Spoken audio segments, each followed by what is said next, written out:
Because the people who I must congratulate Paul Museveni in particular.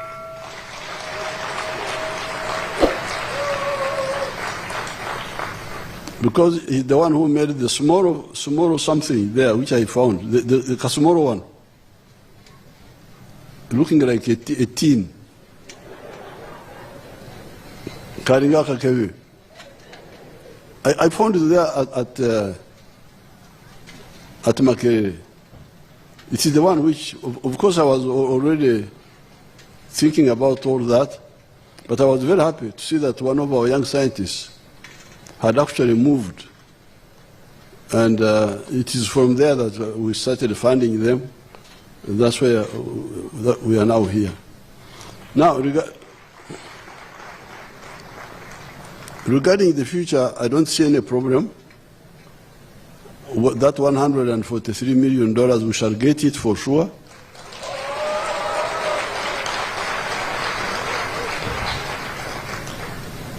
And we shall also start planning for, because that one will deal with the expansion and completing this one here.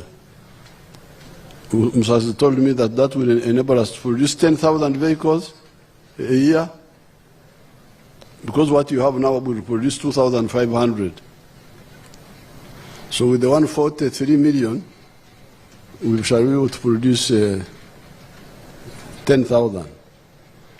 But we need to start on the lithium batteries, because Museveni has told me that lithium battery takes about 60% of the cost of the vehicle.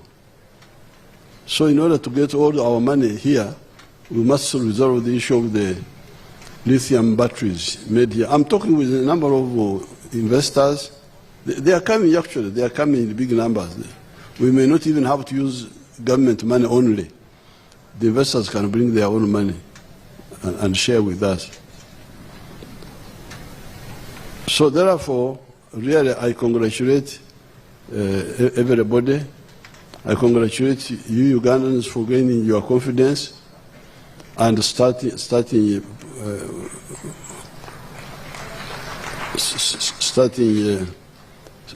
on your own. As you have seen, these few steps we have taken, our economy is very stable.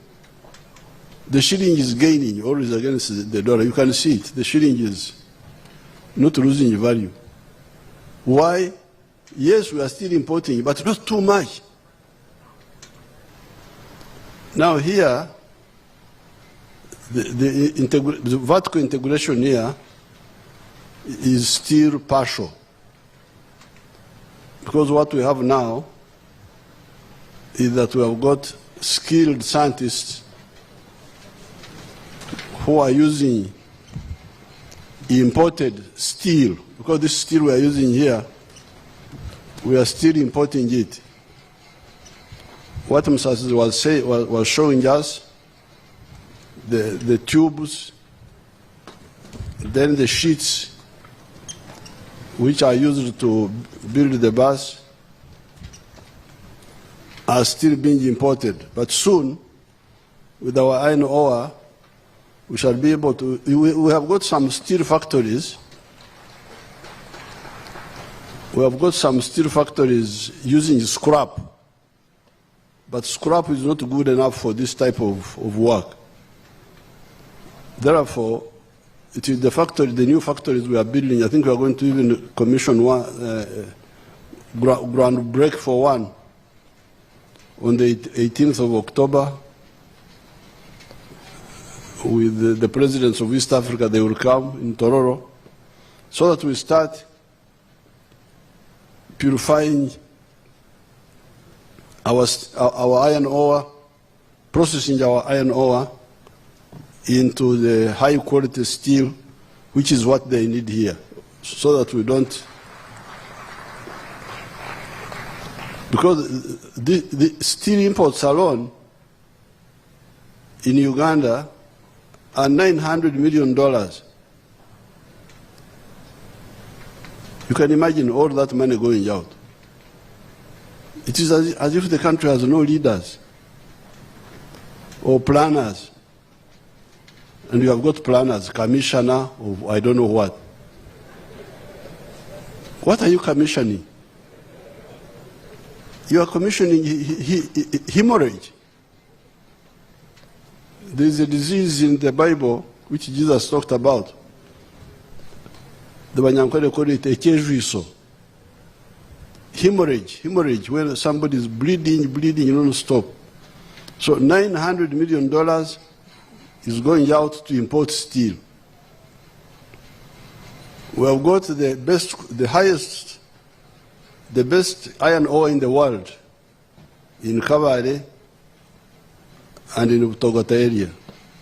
So why should this happen like that? Now, so the vertical integration, you had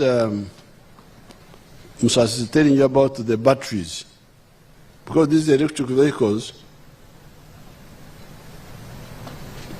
need electric batteries, which are made from lithium. And there's quite a bit of lithium in all these areas, in Tungamo and so on. So we are also going to work on that.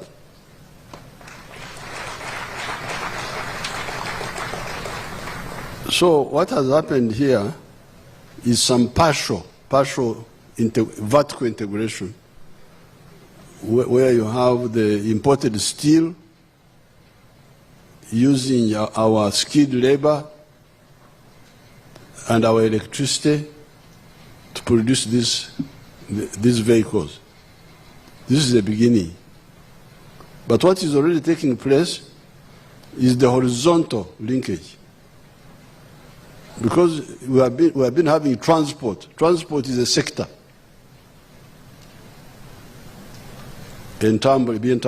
Transport for human beings, for cargo. It's a whole sector. Consuming a lot of money. But all of it not integrated with the economy of Uganda. Integrated with Japan, integrated with other people. So for the first time, the transport sector is beginning to be integrated with the industries of Uganda in the form of Kiira vehicle plant. Now, once and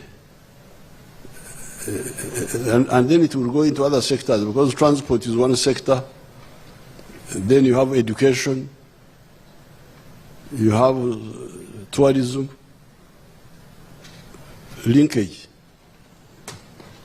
from ground to up and horizontally. This is what is beginning to happen here. If we do it successfully, we shall save $800 million for steel alone. Because Museveni told you that we are spending $800 million for vehicles imported from outside. Now, this is in addition to the $900 million for steel, because some of the steel is not for vehicles, it is for other things. So you can imagine, all the money we get from coffee goes back. So therefore, it is really a disaster to see what's happening in Africa. We find people are just talking about this, they don't talk about this huge hemorrhage. I have not heard anybody talking about it. The newspapers, this so-called media. What are you talking about? You don't talk about your future, how you can survive.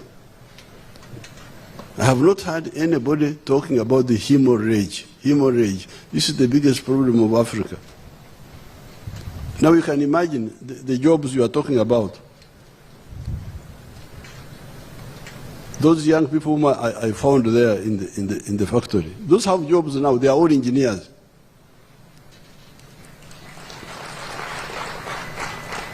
Where would they be working if we didn't have Kiira now? Where?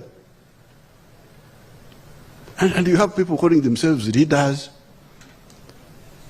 calling themselves planners, commissioner of backwardness. It's really so sad. You feel so, and then they are being pampered and flattered by the imperialists because they see they don't know what they are doing, and they will be used to sack our country.